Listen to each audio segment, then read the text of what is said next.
Sino nga ba ang tunay na iglesia ayon sa Biblia?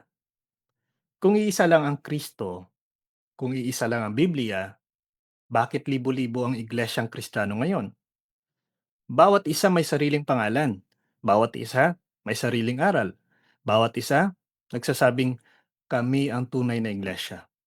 Pero may isang tanong po tayo dyan mga ka-curious. At ito ang dapat unahin.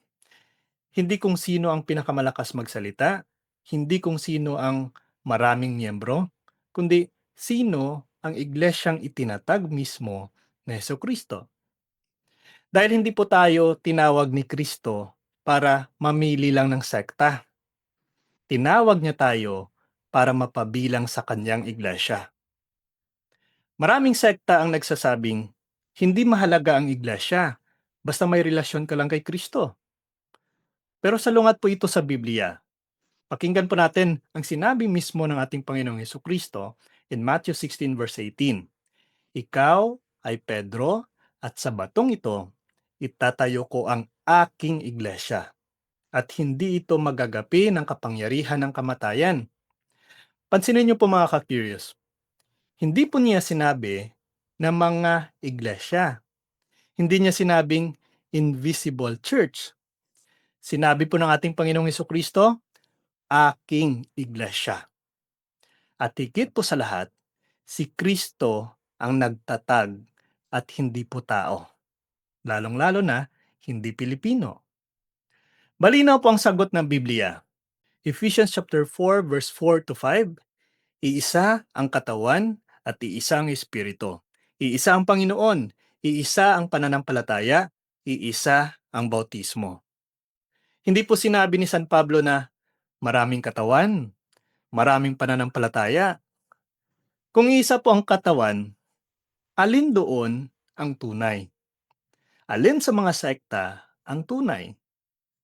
Ang tanong po ay hindi alin ang mas bago, hindi alin ang mas uso, hindi alin ang mas maingay, kundi alin ang orihinal. Ang tunay po na iglesia, itinatag noong panahon ng mga apostol. Buhay na mula unang siglo pa lang. Tuloy-tuloy ang kasaysayan. Ang tanong po dito, may sekta bang naitatag noong 19th century, 18th century, o even 15th century na pwedeng magsabing sila ang iglesyang itinatag ni Kristo? Wala. Ang simbahang Katolika lamang ang may 2,000 years na tuloy-tuloy ang kasaysayan. May lineage ng mga apostol, may walang putol na pamumuno. Hindi po iniwan ni Kristo ang iglesia na walang leader. Tandaan po natin yan. Sinabi niya po kay Pedro, Matthew 16 verse 19, ibibigay ko sa iyo ang mga susi ng kaharian ng langit. John 21 verse 15 to 17, pakainin mo ang aking mga tupa. Hindi sinabi kay kung sino lang o para sa lahat, kundi kay Pedro lamang. At sa Biblia po, ang susi ay sumisimbolo or simbolo ng otoridad. Pakikita po natin yan in Isaiah 22 verse 22. Now, ito po ang pinagmulan ng papacy ng Pope bilang kahalili mismo ni Pedro. Kung walang papa, sino ang nagbabantay ng doktrina? Sino ang nag-aayos ng pagkakaisa? Kaya nga nagkakawatak-watak ang mga sekta dahil mismo sa walang isa na tumatayo na bilang leader na mag-unite sa kanila. Napakahalaga po nito. In 1 Timothy chapter 3 verse 15, ang iglesia ng Diyos na buhay ay haligi at suhay ng katotohanan. Hindi po sinabi na ang Biblia lang o ang pastor lang. Kundi sinabi po ang iglesia. Now, ang tanong po dito mga ka-curious, aling iglesia ang kinikilala ng buong kasaysayan bilang tagapag-ingat ng katotohanan? Isa po ito sa pinakamalakas na patunay po natin. Doon muna tayo sa tanong, bago mabuo ang Biblia, may Kristiyano ba? Yes. Sino ngayon ang nagtipon ng Biblia? Of course, ang simbahang Katolika. Kung mali po ang simbahan, bakit tama ang Biblia na galing sa simbahan? 'Di ba? Hindi po pwedeng tanggapin na ang Biblia ang tanggapin lamang pero itatakwil ang iglesyang nag-ingat nito, nag-compile nito, at nagbigay ng proteksyon para dito. Malinaw po ang turo ni San Pablo. 2 Thessalonians chapter 2 verse 15, panghawakan ninyo ang mga tradisyong itinuro sa inyo sa salita man o sa sulat. Ibig sabihin po, may nakasulat, may ipinasa na salita. Ito po ang ginagawa ngayon ng simbahang Katolika mula pa noon hanggang sa ngayon. Hindi po lahat ng nagsasabing Kristiyano ay totoo na. Sinasabi nga po in Matthew 7 verse 15, mag-iingat kayo sa mga bulaang propeta. At kahit po in 2 Peter chapter 2 verse 1, magkakaroon ng mga guro na magpapapasok ng mapanirang aral. Isa po sa palatandaan ng bulaang iglesia ay hindi bahagi ng unang iglesia, pabago-bago ang aral, nakasentro sa isang tao lamang. Now, ayon po sa Biblia at kasaysayan, ang tunay na iglesia ay itinatag ni Kristo, iisa at hindi hati-hati, may otoridad ng mga apostol, may sakramento, may Eucharistia, may tuloy-tuloy na kasaysayan, hindi nagbabago ng katotohanan. Tanong po dito, alin ngayon ang tumutugba rito? Kaya mga curious, ang tanong po ay hindi, saan ako komportable? Saan mas kunti ang bawal?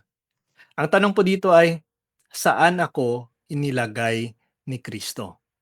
Dahil malinaw po ang kanyang pangako. Matthew 28 verse 20, ako ay sa iyo hanggang sa katapusan ng panahon. Kung kasama po niya ang kanyang iglesia simula noon, kasama po niya ito hanggang ngayon.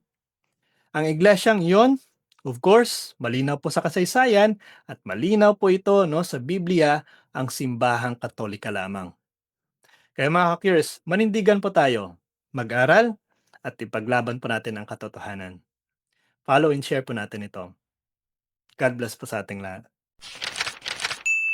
So ayan po mga ka-curious, sanay kapupulatan po natin ito ng aral at kung nagustuhan niyo po ito, please like and share, ibahagi po natin sa mga kakilala po natin and please don't forget to follow and subscribe po ng ating YouTube channel, Mr. Curious Catholic. Muli po, this is Mr. Curious Catholic, kasama po ninyo sa pagtatanggol ng ating simbahan. Pro Deo et Ecclesia. Sa Diyos po ang lahat ng kapurian. Hello mga kapatid, follow and subscribe Mr. Curious Catholic. Marami tayong matutunan, mapupuno po yung ating isipan sa mga katotohanan. Dahil ang katotohanan na magbigay sa atin ng tunay na kalayaan. God bless. Hello mga kapatid, inanyayahan namin kayo, huwag niyong kalimutan mag-subscribe sa kay Bro Dance Oberio, Mr. Curious Catholic. Marami kayong matutunan sa pamamagitan ng pagsubaybay niyan sa pagsagot sa pananampalataya na inaatake ng ating mga kapatid sa iba. Yung pananampalataya, and they are not only attacking the teachings of the Catholic Church, but proselytizing the good numbers of the Catholic. At sa pamamagitan sa pagsunutin niyo nitong Mr. Curious Catholic, Facebook page and YouTube channel, dami ninyong matutunan. Isabuhay natin ang ating matutunan. Pro Deo et Ecclesia. I am Catholic, I am alive, I am the gospel, I am the light. I am Catholic, I am alive, I am the leaven, the salt and